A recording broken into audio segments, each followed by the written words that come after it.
Alright guys, welcome to today's video, and today we are going to be working on the drift stang. We're going to be making a custom seat bracket for it. So let's get into today's video.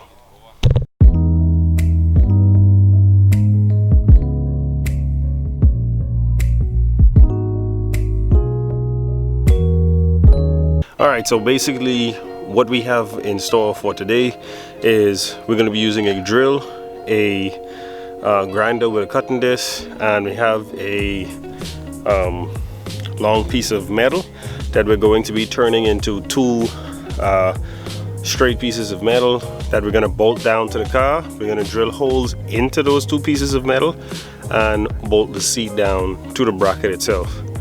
So first things first, we have to actually take the seat out. Only one bolt holds that seat down. That's most likely why it's rocking all over the place. So definitely when you're drifting, you want to have stability and you want to be held tight to your seat. So let's get to taking that seat out, and then we will work on the bracket. Alright, so seat is out. Like I said, just one bolt was holding it in. I'm going to show you guys the factory mounting holes. This would be 1, 2, 3 and 4. Another option that I didn't explain to you guys was that this hole here lines up with the bracket on the seat. I could also just drill straight through the floor. It's not like this car is some immaculate shape where I wouldn't want to do that, but I want to try my hand at actually building a bracket that goes to these 2 points. And basically what you would want to do is you want the piece of metal that you're using to be able to bolt in to the vehicle, and then the chair bolts to that, and then it's pretty straightforward. After that, you drill 4 more holes into the bracket itself and you bolt the chair to the bracket. So we're gonna attempt to do that, but like I said, push comes to shove, we'll just drill a hole through the floor and nut and bolt it to get the seat to stay down. Alright, so as you can see, I started off by measuring the distance between the 2 holes, the mounting holes on the chair. The right side is 17 inches between the 2 holes. The left side is 12.5. So what that would equate to is this. When I go to cut the piece of metal that I'll be using, I'll definitely need a longer piece on the right side, because the right side has to be 17 inches so that I can bolt the chair to the metal, and this side has to be at least 12.5, 13 inches so that I can bolt it in.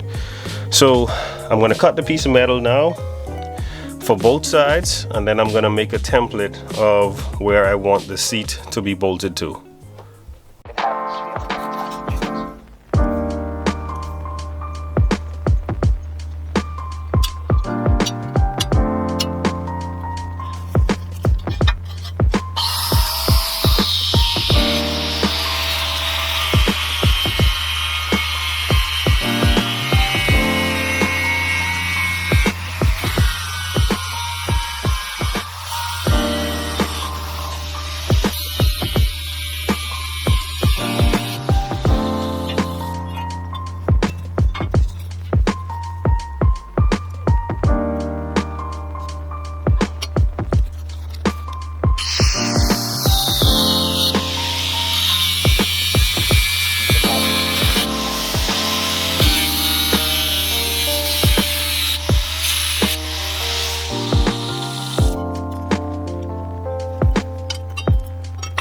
Alright, now we have our 2 pieces of metal that we're going to be bolting to the vehicle.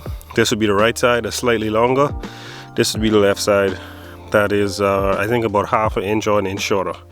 What we're going to do now is drill the holes in these metal to get the bolt holes for it to bolt to the vehicle. Then we're going to drill holes in it to bolt the seat to. So let's get to doing that.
Alright, so just got through with literally barely halfway with one hole, and the small drill bit that I was using to start the holes just snapped.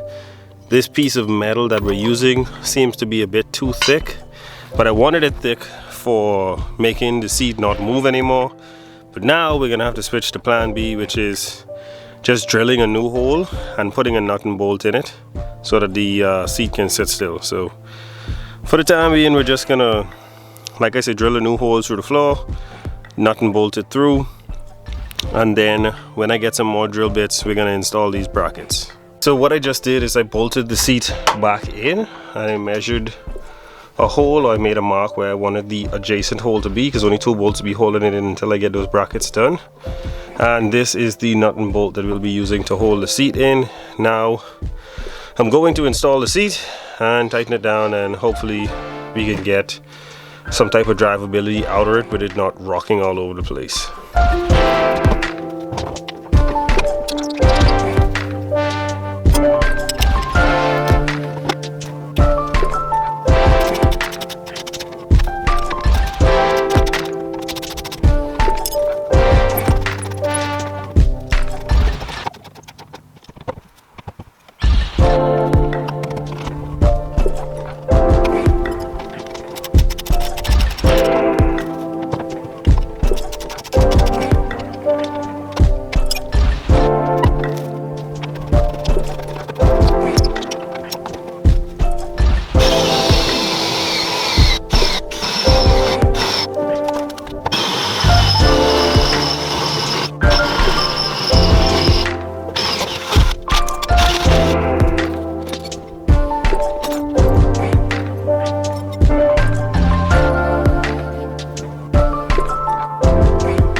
Alrighty, finally we got the chair mounted where she's not moving at all. We have 1 bolt in the front, 2 in the back. You can see 1 there, and the next one is right there. So 3 bolts in. Now we won't be falling out of the seat as we're driving and drifting and all that good stuff. Alright guys, definitely more content to come. I know that we've been working on this thing more than we've been driving it. We're still having some breakup issues going through the RPM range, and from what I've read on like the forums and stuff like that, we got to get that MAF installed, got to get those O2s installed. That's the only way this thing is going to run right.